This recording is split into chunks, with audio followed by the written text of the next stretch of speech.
Good evening, everyone. In today's session, we'll continue with the design of transition when there is a varying of water depths. Here, when the water depths in the trough and the normal section are different, over there the Hinds method is used for the design of transition. It is, however, a general method which may also be used when the water depth remains constant. Here, the first step is to know what is the bed level and cross section of the canal at the section 4 be completely known. That is, let me go back to the last session what we have dealt with.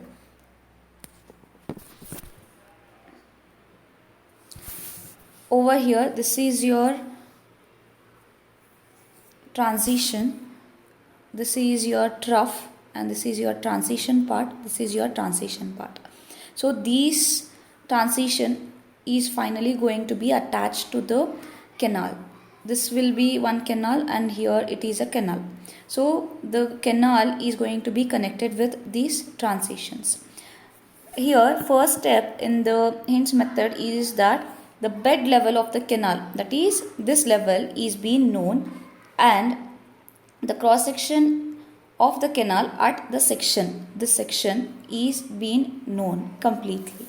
So after that, the water surface elevation at this section is going to be calculated by using bed level of at the section 4, that is this one at the section 4, and the depth of water at this section. So it will be total elevation at the section 4 is equal to the water surface elevation at 4 plus the depth can be calculated using the velocity, that is the velocity which is there in this section. I'll consider that one as V4. So V4 square divided by 2g. So this is your step 1, wherein the water surface elevation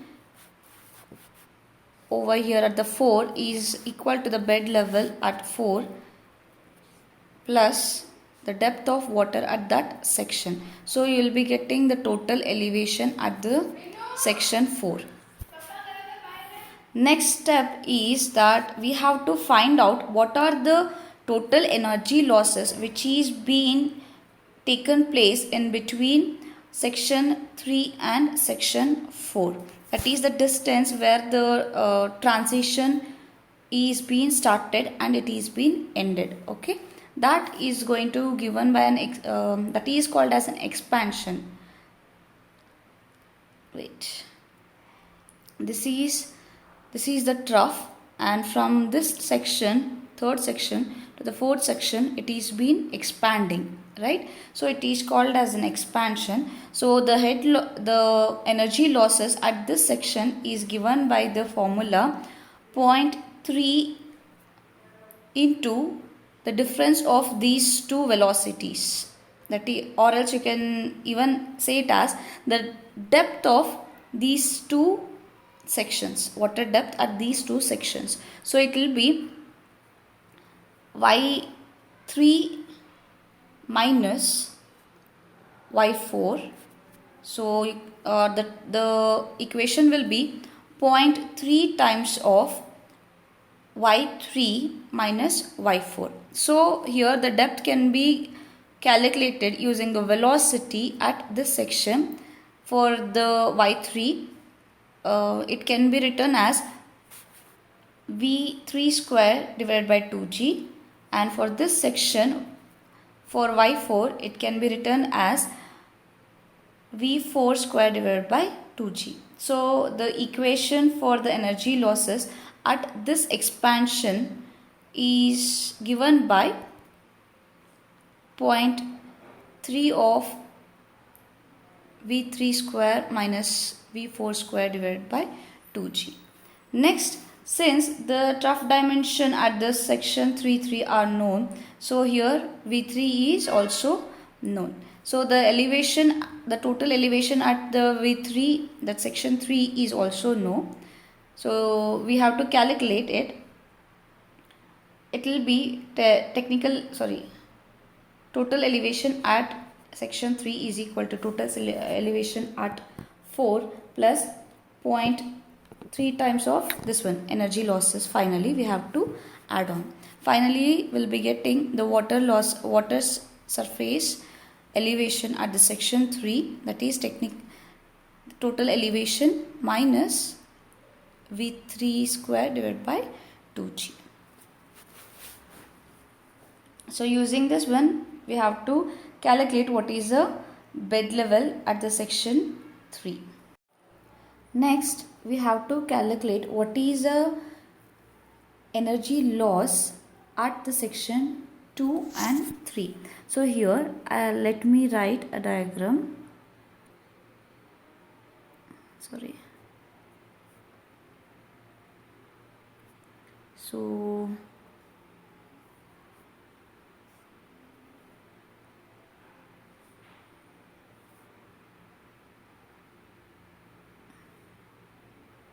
this one is section 1 and this is section 2 and this is section 3.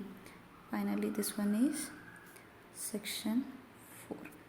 So at the section 3 and section 4, the energy loss is due to the expansion. At the point 2 and section 2 and 3, you can see it is a straight line. So here major loss will be due to the friction. If you consider the design of an aqueduct, the expansion losses and the contraction losses will be negligible. Only the frictional losses is going to be considered for the design of the aqueduct. Okay, so here we have to find out what is the frictional loss which is occurring in the section 2 and 3. That can be calculated using a discharge equation, that is Q is equal to 1 over N A R power 2 by 3 S power 1 by 2, where R is what? Radius and S is the bed slope. Okay, this one is hydraulic mean radius. R is hydraulic mean radius. So using this one you can calculate what is HL, because S, that is slope, is nothing but HL divided by L, that is overall length, this length, and in this length how much is the head loss which is taking place, that is given by the slope. Okay, so we can calculate what is HL.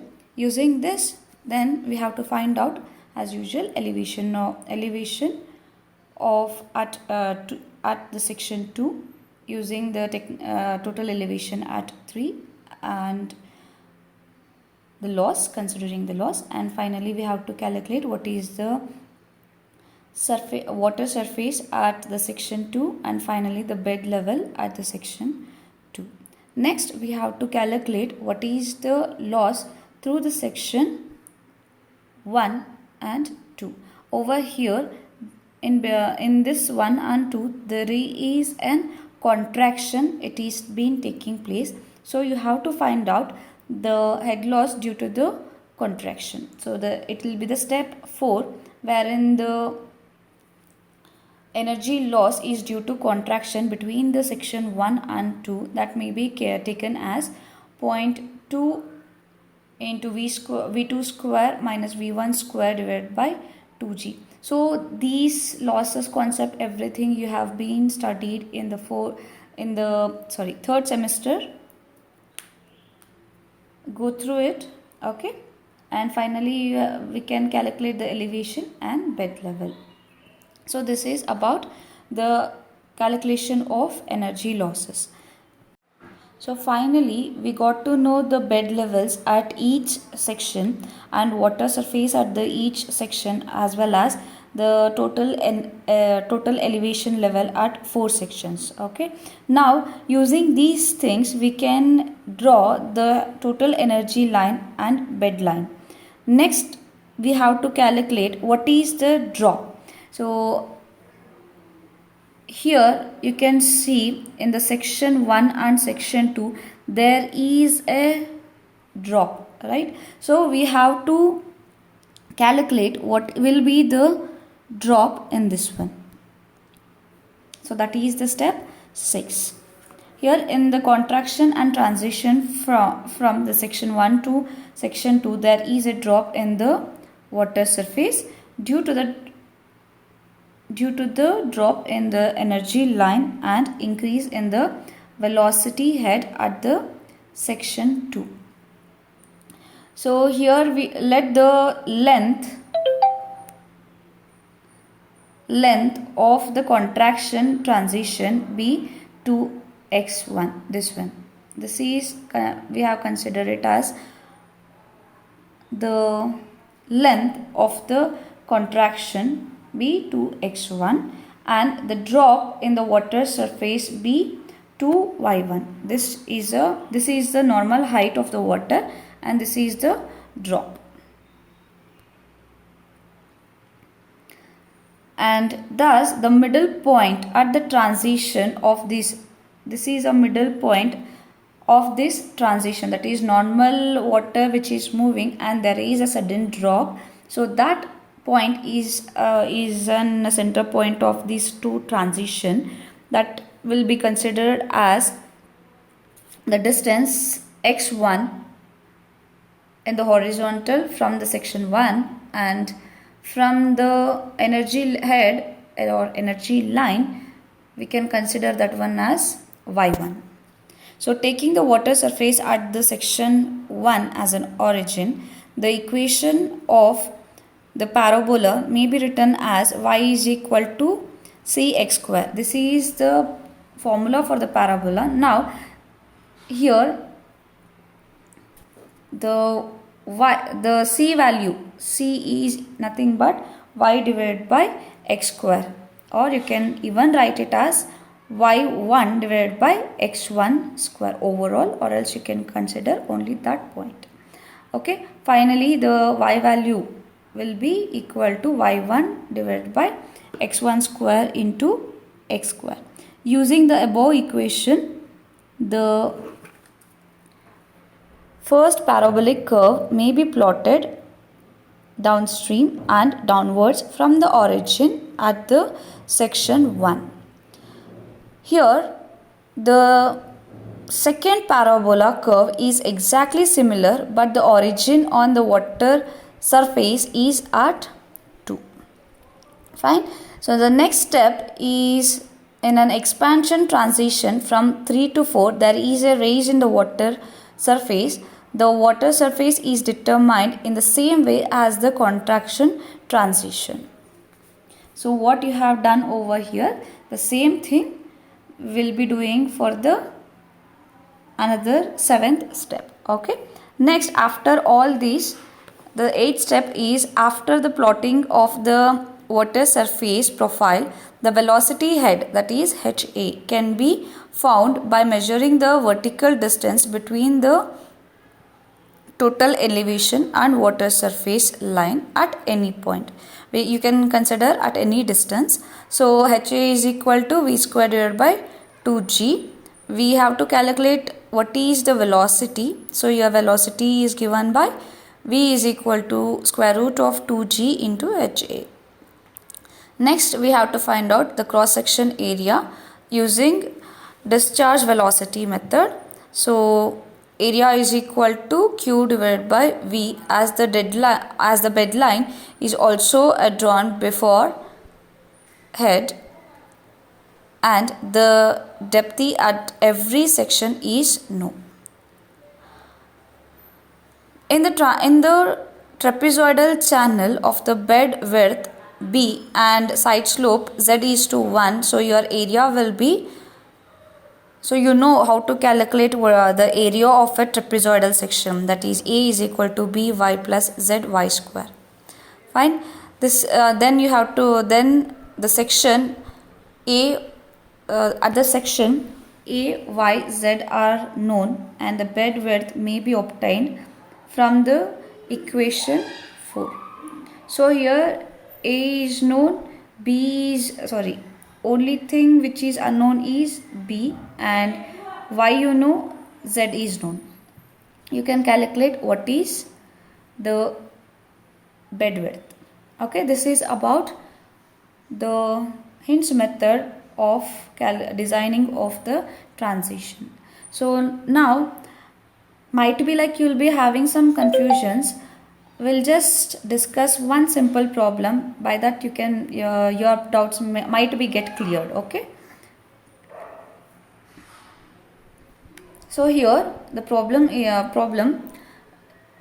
is about designing a suitable cross drainage work given the following data at the at the crossing of the canal and drainage. So there they have given the details of nala, that is drainage, and they have given the details of existing canal. So for this we have to provide an aqueduct and we have to design this aqueduct. Okay. First thing what they have given for the canal, the full supply discharge is 32 cumex, that is Q they have given for the canal, and full supply level, that is RL they have given 213.50, and canal bed level, this is very important, canal bed level they have given as 212, and canal bed width they have given as 20 meter, and they have told that the canal is of trapezoidal section with the slope 1.5 horizontal is to 1 vertical, and the drainage details are high flood discharge is 300 cumex and high flood level is 210 meters and high flood depth is 2.5 meters, and general ground level, that is RL, they have given as 212.5. Here the thing is the bed level RL, that is this one is much more above the HFL, that is over here. It is, you can see the CBL is more than HFL. So here probably we have to go for type 3 aqueduct. So you have studied what are the different types of aqueducts and what are the criteria to select different types of aqueducts, right? So using that one we have to choose appropriate type of aqueduct to be designed depending upon the canal bed level and high flood level. Okay, and here the first step what we have to do is we have to design a drainage waterways. First thing we have to calculate what is the perimeter using the discharge of the drainage, that is how much amount of water to be carried in the aqueduct and it is being taken to the canal, that is called as the waterways. Okay, so here design of waterways, the perimeter to be known, perimeter P is equal to 4.75 square root of Q. So where Q is the discharge of drainage value, and finally you will be getting the perimeter as 82.3. Next we have to consider the clear span between the piers. So I'll consider it as 9 meter. You can consider it as 10 meter. It's up to you how you are going to design. Okay. So we can consider the clear span between the piers be 9 meters and pier thickness is about 1.5 meter. You can consider it from the range 1.5 to 2.5. Okay. Using the 8 bays of 9 meter each, that is between the each pier, so we'll be considering 8 bays of each 9 clear spans. So here clear waterway will be 8 into 9, that is 72. Then length occupied by 7 piers, that is less than 1 bay. So here we have to consider that one. It is about 10.5 meters. So overall length of waterway will be 82.5. Next is we have to design the canal waterways. First we have to consider the bed width of the canal. They have given in the problem the bed width of the canal is 20 meter, and we have to consider a fluming of up to 10 meters. Fluming is nothing but here we are going to decrease the thickness of the aqueduct trough, and to make this aqueduct economical. If the fluming is not done, then also it is fine. You can do the fluming till 50%. Okay, depending upon the fluming. So here the length or the size of the trough is going to be varied. Okay, here we are going to consider the width, or the flume, it is about 10 meters. So providing the slopes of 2:1 in the contraction. So the length of the contraction transition will be 20 minus 10 divided by 2 into 2. That is, we are going to provide at each transition, we are going to provide equal slopes, and the flume is going to be divided within these two transitions. That's why it is divided by 2. Okay, it will be 10 meters. And now providing the slopes of 3:1 in an expansion, then the length of expansion transition will be 20 minus 10 divided by 2 into 3. So overall you can calculate what is the length of flumed rectangular portion of the canal between the abutment using this. Next we have to calculate what is the transition, that is design of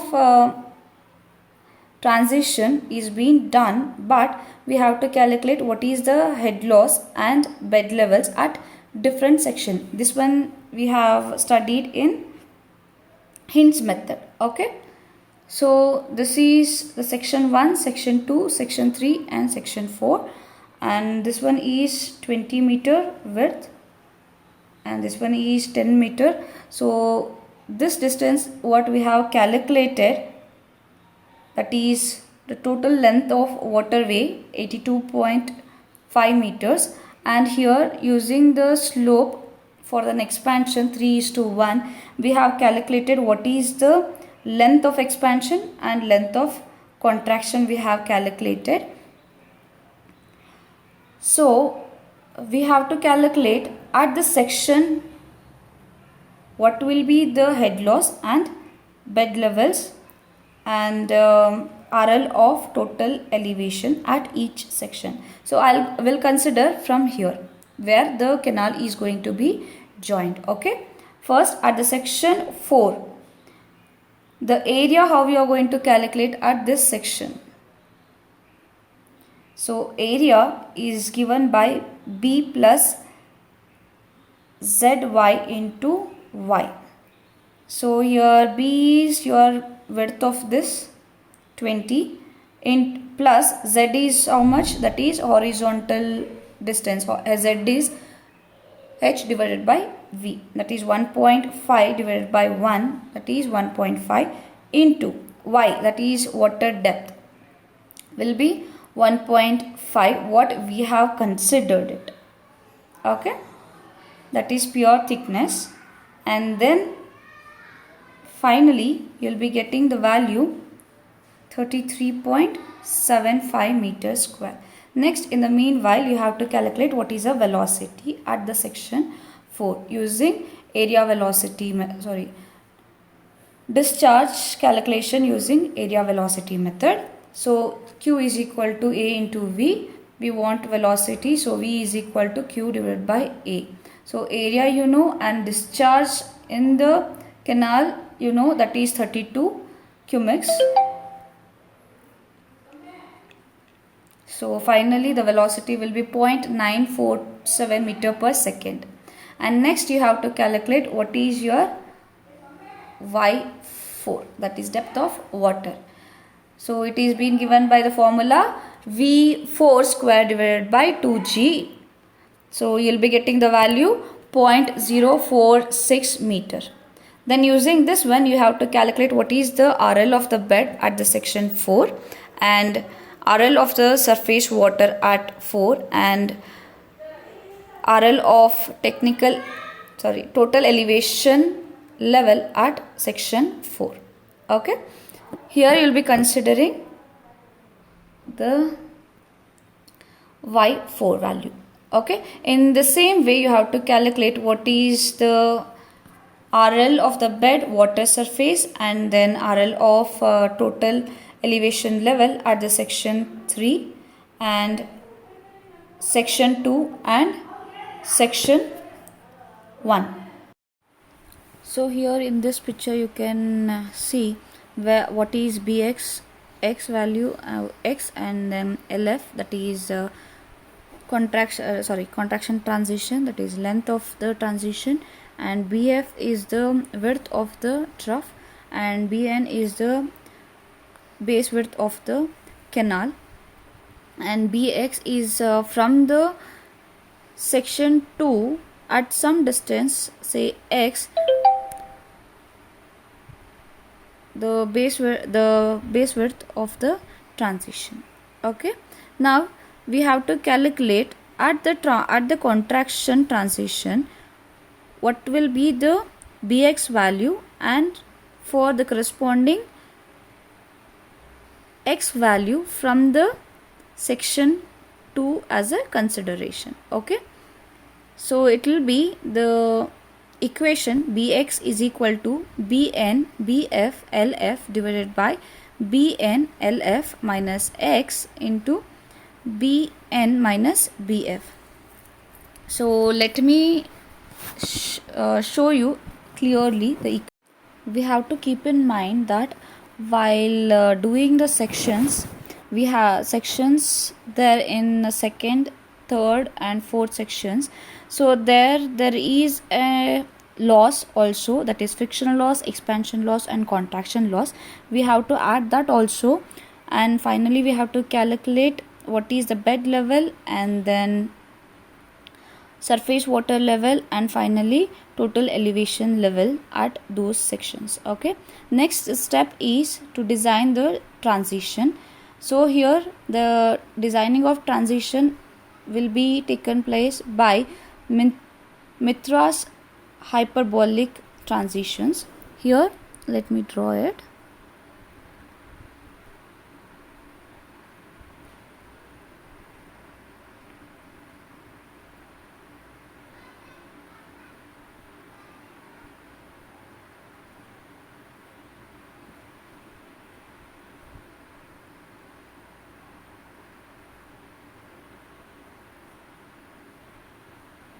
So this is what the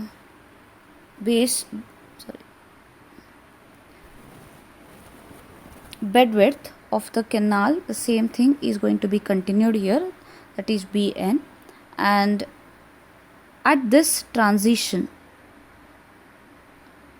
so the bed width will be Bx, because I don't know the point where the transition is. At some point we are considering the bed width in the transition, so it is Bx, and this is section 2 and this is section 1. So from section 2 we have to consider some distance where this width of the transition is being taken, that is Bx is being taken. That distance will consider it as x, and overall distance between this, that is length of transition, will be Lf. And so here Bf is 10 meter, that is half of Bn, and Bn is 20 meter, that is base width of the canal they have given, and length, that is the length of the transition what you have calculated, that is 10 meter. So we can calculate what the equation will be 2000 divided by 200 minus 10 into x. So here for each x value there will be the base width variation, correct? So from the section 2, if I consider at the section 2, the x value will be 0, corresponding base width of the transition will be, here this will be 0, and overall if you consider the base width will be 10. And at 2 meter from the section 2, then the base width will be 11.11, and in the same way you have to continue till the length of the transition, that is 10 meter. Okay, this is about a contraction transition. In the similar way you have to calculate what is an expansion transition. Here the same formula will be used for expansion transition, where only thing what is going to be varied here is the length, because Bn will remain same at this point also, that is 20 meter, and Bf, as it is the same trough with the section 2 and 3, the section will remain same, the bed width will also remain same, it is about 10 meter, and the length at this expansion transition be 15 meter. So only thing is your LF is going to vary. LF is going to vary, that is 15 meter. So in the same way we have to go for from the section 3, considering section 3 as a reference, this distance, that is x, at that point the bed width will be bx. So you have to calculate at each interval of 2 meter or else 3 meter till this length of the transition, what will be the base width of the transition, like this only. Okay, in the next step we have to design the trough. So the trough shall be divided into 2 equal compartments of 5 meter each and separated by intermediate wall. So wall thickness we are going to consider it about 0.3 meter, or else you can go for 0.4 meter also, depending upon the water load, how much it has to be hold. Okay, and the inspection rod shall be carried on the top of one of the compartments. Here you can see this is the canal, and this is the, at one of the compartment the road waste is being carried, and a freeboard of about 0.6, or you can take it up to 0.6 to 1.2 above the water depth of 1.5 meter is provided, and the height of trough is kept equal up to overall depth is about 1.5 plus 0.6. So this is about the design steps of aqueduct. So finally we are done with the 4th module, and the next we are going to continue with the last module of this semester, 5th module. Okay, thank you.